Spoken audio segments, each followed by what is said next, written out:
Welcome to our channel target for judiciary. आज हम start करते हैं चैप्टर 13 का सेक्शन 194। 194 बात करता है आत्महत्या आदि पर पुलिस का जांच करना और रिपोर्ट देना, यानी कि पुलिस ऑफिसर जो है उसको इन्वेस्टिगेट करेगा और उसकी रिपोर्ट देगा। सबसेक्शन फर्स्ट कहता है जब पुलिस थाने का भारसाधक अधिकारी या राज्य सरकार द्वारा उस निमित्त विशेषता सशक्त किए गए किसी अन्य पुलिस अधिकारी को यह इत्तला मिलती है, यानी कि यह इन्फॉर्मेशन मिलती है। किसको इन्फॉर्मेशन मिलती है? पुलिस थाने के भारसाधक अधिकारी को या फिर स्टेट गवर्नमेंट द्वारा जो है कि विशेषता जो है सशक्त किया गया कोई व्यक्ति हो या किसी अन्य पुलिस अधिकारी को ऐसी इन्फॉर्मेशन मिलती है कि किसी व्यक्ति ने आत्महत्या कर ली है या कोई व्यक्ति किसी अन्य व्यक्ति द्वारा या जीव जंतु द्वारा या किसी यंत्र द्वारा या दुर्घटना द्वारा मारा गया है। कैसी इन्फॉर्मेशन मिलती है किसी पुलिस ऑफिसर को कि किसी व्यक्ति ने या तो सुसाइड कर लिया है या किसी अन्य व्यक्ति द्वारा मारा गया है या फिर जीव जंतु द्वारा या किसी यंत्र द्वारा या दुर्घटना द्वारा मारा गया है, या कोई व्यक्ति ऐसी परिस्थितियों में मरा है जिनमें उचित रूप से यह संदेह होता है, या फिर कोई व्यक्ति जो है ऐसे सर्कमस्टांसेस में मरा है जिसमें ये डाउट होता है कि किसी अन्य व्यक्ति ने कोई अपराध किया है, तो वह मृत्यु समीक्षाएं करने के लिए सशक्त निकटतम कार्यपालक मजिस्ट्रेट को तुरंत उसकी सूचना देगा।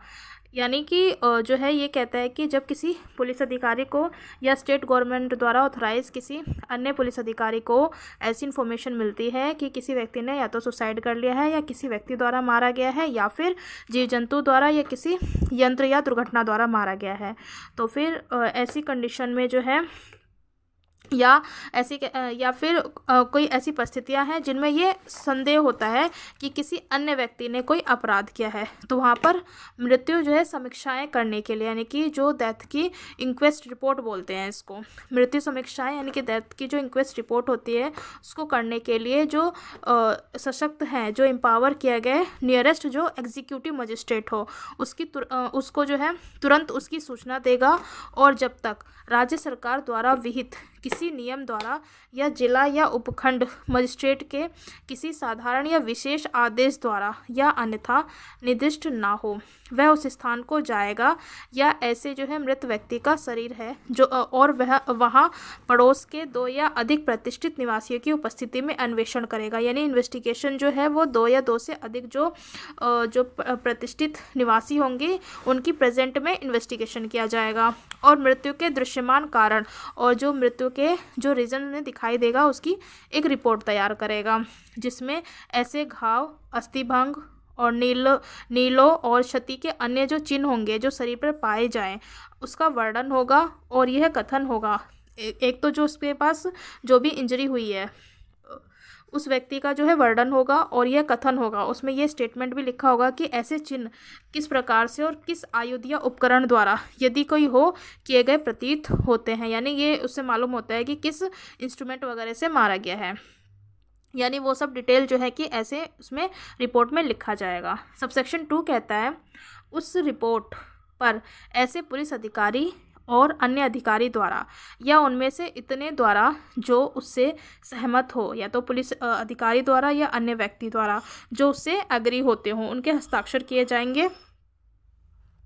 और वह जिला मजिस्ट्रेट या उपखंड मजिस्ट्रेट को 24 घंटे के भीतर तत्काल भेज दी जाएगी। यानी जो भी पुलिस ऑफिसर हो या कोई अन्य जो व्यक्ति हो जो कि उससे एग्री हो, ऐसी रिपोर्ट से जो एग्री हो, उन पर जो इनके साइन होंगे, और 24 घंटे के अंदर जो है डीएम और एसडीएम यानी जिला मजिस्ट्रेट और उपखंड मजिस्ट्रेट को भेज दिया जाएगा। सबसेक्शन 3 कहता है जब मामले में किसी महिला द्वारा उसके विवाह की तारीख से 7 वर्ष के भीतर जो है आत्महत्या अंतर्वलित है, यानी कि विदिन 7 ईयर के अंदर जो है किसी फीमेल की जो है सुसाइड किया गया है उसमें, तो ऐसे मामले में है। सेकंड जो है पॉइंट कहता है मामला किसी महिला की उसकी विवाह के 7 वर्ष के भीतर ऐसी परिस्थितियों में मृत्यु से संबंधित है जो यह युक्तियुक्त संदेह उत्पन्न करती है, यानी कि ये डाउट जो है कि उससे पैदा होता है कि किसी अन्य व्यक्ति ने ऐसी महिला के संबंध में कोई अपराध किया, यानी किसी महिला के संबंध में ऐसा जो है ऑफेंस किया गया है। थर्ड पॉइंट कहता है कि मामला किसी महिला की या उसके विवाह के 7 वर्ष के भीतर मृत्यु से संबंधित है, ऐसी फीमेल की जो है मृत्यु हो गई है और उस महिला के किसी नातेदार ने उस निमित्त निवेदन किया है, यानी कि उसकी रिक्वेस्ट की हो। फोर्थ पॉइंट कहता है मृत्यु के कारण की बाबत कोई संदेह है या फिर मृत्यु के रीज़न के लिए कोई अदर जो है डाउट है। और फिफ्थ पॉइंट कहता है किसी अन्य कारण पुलिस अधिकारी ऐसा करना समीचीन समझता है या पुलिस अधिकारी को किसी अदर रीज़न की वजह से ऐसा करना ठीक लगता है, तब ऐसे नियमों के अधीन रहते हुए जो राज्य सरकार द्वारा इस निमित्त विहित किया जाए, यानी स्टेट गवर्नमेंट द्वारा जो नियम बनाए गए हैं, उस जो प्रिस्क्राइब किया गया है उसके द्वारा वह अधिकारी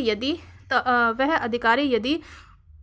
मौसम ऐसा है और दूरी इतनी है कि रास्ते में शरीर के ऐसे सड़ने के जोखिम के बिना, यानी कि ऐसा लगता है कि डेड बॉडी जो है वो सड़ सकती है, तो जिससे उनकी परीक्षा व्यर्थ हो जाए, उसे भिजवाया जा सकता है, तो शरीर को उसकी परीक्षा की दृष्टि से निकटतम सिविल सर्जन के पास या राज्य सरकार द्वारा इस निमित्त नियुक्त व्यक्ति या अन्य हरित चिकित्सक के पास भेज देगा।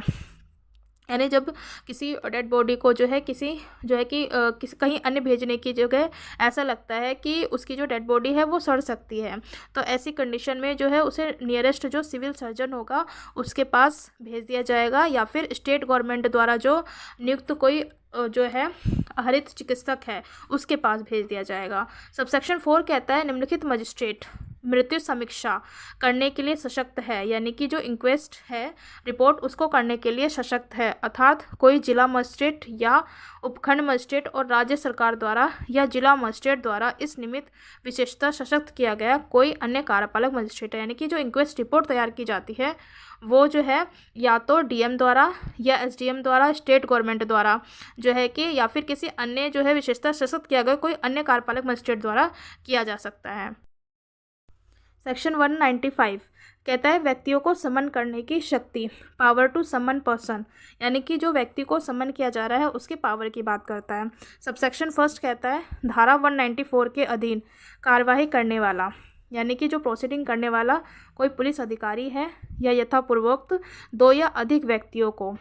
उक्त अन्वेषण के प्रयोजन से, यानी कि इन्वेस्टिगेशन करने के पर्पज से 2 या अधिक व्यक्तियों को और किसी अन्य ऐसे व्यक्ति को जो मामले के तथ्य से परिचित प्रतीत होता है, यानी कि ये लगता है कि ऐसे फैक्ट को वो जानता है ऐसा व्यक्ति, तो लिखित आदेश द्वारा सम्मन कर सकता है, यानी कि रिटर्न में ऑर्डर द्वारा जो है ऐसे व्यक्ति को सम्मन कर सकता है। कौन करेगा? पुलिस अधिकारी द्वारा किया जा सकता है। तथा ऐसे सम्मन किया गया प्रत्येक व्यक्ति हाजिर होने के लिए और उन प्रश्नों के सिवाय, है ना, यानी कि जब पुलिस अधिकारी द्वारा जो है कि 2 या अधिक व्यक्तियों को किस पर्पस के लिए बुलाया जा रहा है, इन्वेस्टिगेशन करने के पर्पस से जो है बुलाया जाता है, तो उनके लिए जो है सम्मन जारी किया जाएगा। और सम्मन जो किया गया है ऐसे व्यक्ति जो है जिसको सम्मन किया गया है वो हाजिर होगा और उन प्रश्नों के सिवाय जिनके उत्तरों की प्रवृत्ति जो है उसे आपराधिक आरोप या शास्ति या संपरण की आशंका में डालने की है, सब प्रश्नों का सही उत्तर देने के लिए आबद्ध होगा। यानी जिस व्यक्ति को ऐसा सम्मन किया जा रहा है ऐसे व्यक्ति को ऐसे प्रश्नों का जो कि उसे खुद ही अपराध में फंसाने का हो, तो ऐसे प्रश्नों का उत्तर देने के सिवाय जो भी क्वेश्चन उससे पूछा जाएगा उसका उत्तर देने के लिए वो बाउंड होगा। परंतु प्रोवाइजो में कहता है परंतु 15 वर्ष से कम आयु की, यानी कि जब उसकी एज जो है 15 साल से कम है या 60 वर्ष की आयु से ऊपर का है, या फिर किसी व्यक्ति या महिला या मानसिक या शारीरिक रूप से दिव्यांग व्यक्ति, यानी कि कोई इनकैपेबल व्यक्ति है या गंभीर बीमारी से ग्रसित कोई व्यक्ति है, उस कथन के सिवाय उस स्थान के सिवाय जहाँ ऐसा व्यक्ति रहता है, जहाँ पर ऐसा व्यक्ति रहता है जो कि जिसकी उम्र जो है 15 साल से कम है या 60 साल से ऊपर का है, या कोई महिला है या कोई मानसिक या शारीरिक रूप से दिव्यांग कोई व्यक्ति है या गंभीर बीमारी से ग्रसित कोई व्यक्ति है, तो जहाँ पर वो व्यक्ति निवास करता है उस स्थान के सिवाय जो है किसी स्थान पर हाजिर होने की अपेक्षा नहीं की जाएगी। यानी कि ऐसा व्यक्ति जहाँ पर निवास करता है वहीं पर उसकी जो है कि वहीं पर उसका हाजिरी मतलब वहीं पर उसकी हाजिरी ली जाएगी और वहीं से जो है कि उसकी क्वेश्चनिंग की जाएगी। परंतु प्रोवाइजो कहता है कि यदि ऐसा व्यक्ति पुलिस थाने पर हाजिर होने और उत्तर देने के लिए सहमत ना हो तो ऐसे व्यक्ति को ऐसा करने के लिए अनुज्ञात किया जा सकेगा। यानी ऐसा जो व्यक्ति है यदि वो पुलिस स्टेशन में हाजिर होने के लिए एग्री नहीं है तो फिर जो है कि उसको जो है कि ऐसी जो है परमिशन दी जा सकती है कि वो व्यक्ति जो है पुलिस थाने में हाजिर ना हो। सबसेक्शन 2 कहता है यदि तथ्यों से ऐसा कोई संज्ञेय अपराध है, यानी फैक्ट से ऐसा पता चलता है कि कोई कॉग्निजेबल ऑफेंस किया गया है जिसे धारा 190 लागू है, प्रकट नहीं होता है, यानी कॉग्निजेबल ऑफेंस किया गया है, लेकिन सेक्शन 190 के जो फैक्ट हैं वो लागू नहीं होता है। तो पुलिस अधिकारी ऐसे व्यक्ति से मजिस्ट्रेट के न्यायालय में हाजिर होने की अपेक्षा ना करेगा। तो ऐसा व्यक्ति मतलब ऐसा कोई मतलब फैक्ट से ऐसा लगता है कि कॉग्निजेबल ऑफेंस किया गया है, लेकिन वहाँ पर सेक्शन 190 के जो प्रोविजंस है वो लागू नहीं हो पा रहे हैं, तो फिर जो पुलिस अधिकारी है वो ऐसे व्यक्ति को जो है मजिस्ट्रेट के न्यायालय में हाजिर होने के लिए उसे नहीं कहेगा। ये बात करता है सेक्शन 195, व्यक्तियों को समन करने की शक्ति। अब देखते हैं हम 196 बात करता है मृत्यु के कारण की मजिस्ट्रेट द्वारा जांच, यानी मृत्यु का जो है रीज़न क्या है उसकी जो है जांच जो है मजिस्ट्रेट द्वारा किया जाएगा। सबसेक्शन फर्स्ट कहता है जब मामला धारा 194 की उपधारा 3 के खंड फर्स्ट खंड सेकंड में निर्दिष्ट प्रकृति का है। कैसी प्रकृति का है? सेक्शन जो है 194 के सबसेक्शन 3, यानी कि जो फीमेल के जो है ऐसी महिला के लिए है जो कि जिसकी मृत्यु जो है 7 साल के अंदर की गई है, ऐसे जो है उसकी बात करता है। तो जो सेक्शन 194 के सबसेक्शन 3 के क्लोज फर्स्ट और सेकंड में निर्दिष्ट प्रकृति का है, ऐसे नेचर का है, तब मृत्यु के कारण की जांच पुलिस अधिकारी द्वारा किए जाने वाले अन्वेषण की बजाय या उसके अतिरिक्त, तो जब ऐसा कोई मामला है जो कि सेक्शन 194 के सबसेक्शन 3 के खंड जो है फर्स्ट और सेकंड का है, तो वहाँ पर जो है जो इन्वेस्टिगेशन किया जाएगा वो पुलिस अधिकारी द्वारा किया जा सकता है, या फिर उसके अन्वेषण के बजाय जो है उसके अतिरिक्त या तो पुलिस अधिकारी द्वारा भी किया जा सकता है, या फिर उसके अतिरिक्त जो है निकटतम जो नियरेस्ट मजिस्ट्रेट होगा वो करेगा, वह निकटतम मजिस्ट्रेट करेगा जो मृत्यु समीक्षा करने के लिए सशक्त है, यानी कि मृत्यु के जो इंक्वेस्ट रिपोर्ट है वो तैयार करने के लिए जो मजिस्ट्रेट एम्पावर किया गया है, ऐसा जो मजिस्ट्रेट होगा वो जो है कि इंक्वायरी करेगा। और धारा 194 की उपधारा फर्स्ट में वर्णित किसी अन्य दशा में, यानी जो सेक्शन 194 की उपधारा फर्स्ट में वर्णित जो अन्य दशा में इस प्रकार सशक्त किया गया कोई भी मजिस्ट्रेट कर सकेगा। यानी जो सेक्शन 194 के सबसेक्शन 3 की बात करता है, तो वहाँ पर जो है जो मजिस्ट्रेट जिसको कि एम्पावर किया गया है, तो ऐसे मजिस्ट्रेट द्वारा ही ऐसी जांच की जाएगी। और यदि जो सेक्शन 194 का सबसेक्शन फर्स्ट है उसके अलावा कोई अन्य कंडीशन है, तो उस कंडीशन में कोई भी मजिस्ट्रेट कर सकता, तो ऐसी परिस्थिति में कोई भी मजिस्ट्रेट कर सकेगा। और यदि वह ऐसा करता है तो उसे ऐसी जांच करने में वे सब शक्तियां होंगी जो उसे किसी अपराध की जांच करने में होती, यानी कि ऐसे मजिस्ट्रेट को वे सब पावर होंगी जो अन्य जो अपराध हैं उसकी जांच करने में होती है। और सबसेक्शन 2 कहता है जहां कोई व्यक्ति मर जाता है या गायब हो जाता है या किसी महिला के साथ जो है बलात्कार किया गया अभिकथित है, तो उस दशा में जबकि ऐसा व्यक्ति या महिला पुलिस अभिरक्षा पुलिस की कस्टडी में या इस संहिता के अधीन मजिस्ट्रेट या न्यायालय द्वारा प्राधिकृत किसी अन्य अभिरक्षा में, यानी मजिस्ट्रेट या न्यायालय के द्वारा जो ऑथराइज किसी अन्य कस्टडी में है, तो वहाँ पुलिस द्वारा की गई जांच या किए गए अन्वेषण के अतिरिक्त उसके इन्वेस्टिगेशन के जो है अतिरिक्त ऐसे मजिस्ट्रेट द्वारा जिसकी अधिकारिता की स्थानीय सीमाओं के भीतर अपराध किया गया है जांच की जाएगी, यानी कि वहाँ जांच की जाएगी। सबसेक्शन 3 कहता है ऐसी जाँच करने वाला मजिस्ट्रेट जो ऐसी जाँच कर रहा है वो मजिस्ट्रेट जो है उसके संबंध में किए गए साक्ष्य को इसके पश्चात विहित किसी प्रकार से मामले की परिस्थितियों के अनुसार अभिलिखित करेगा, यानी कि उसको रिकॉर्ड तैयार करेगा जो भी एविडेंस उसे मिले हैं।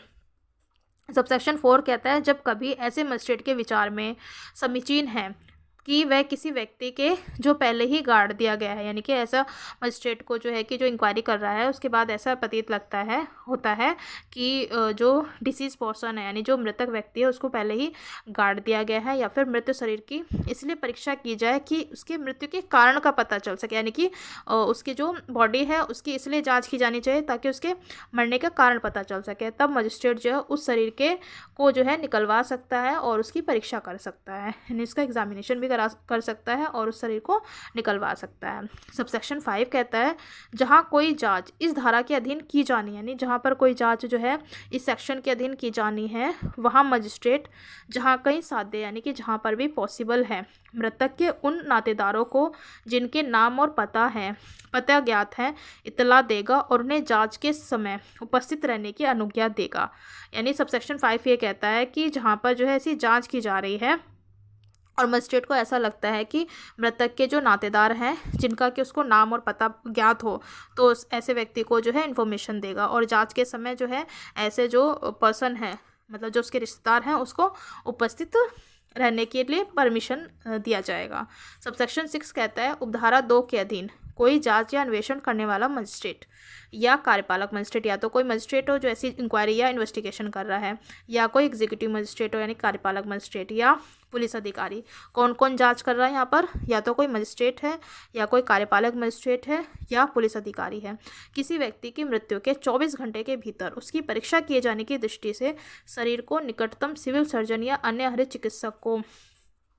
जो इस प्रकार निमित्त राज्य सरकार द्वारा नियुक्त किया गया है भेजेगा। यानी कि जब किसी व्यक्ति की मृत्यु हो जाती है विदिन 24 आवर्स यानी कि 24 घंटे के भीतर जो है कोई मजिस्ट्रेट हो या कार्यपालक मजिस्ट्रेट हो या कोई पुलिस अधिकारी है, वो 24 घंटे के अंदर जो नियरेस्ट जो है सिविल सर्जन होगा, निकटतम जो सिविल सर्जन हो या फिर कोई अन्य जो मेडिकल ऑफिसर हो यानी कि अन्य जो क्वालिफाइड चिकित्सक हो जिसको कि स्टेट गवर्नमेंट द्वारा जो है अपॉइंट किया गया है, उसको उसके पास भेजा जाएगा। और जब तक कि लेखबद्ध किए जाने वाले कारणों से ऐसा करना संभव ना हो, जब तक कि ये जो है कि रीज़न ना बता दिया जाए कि ऐसा जो है किया जाना क्यों नहीं है, मतलब ऐसा क्यों नहीं किया जा सकता है, तो उसको रीज़न को रिकॉर्ड किया जाएगा। अदरवाइज 24 घंटे के अंदर जो है किसी सिविल सर्जन के पास जो है ऐसे जो मृतक व्यक्ति है उसको भेजा जाएगा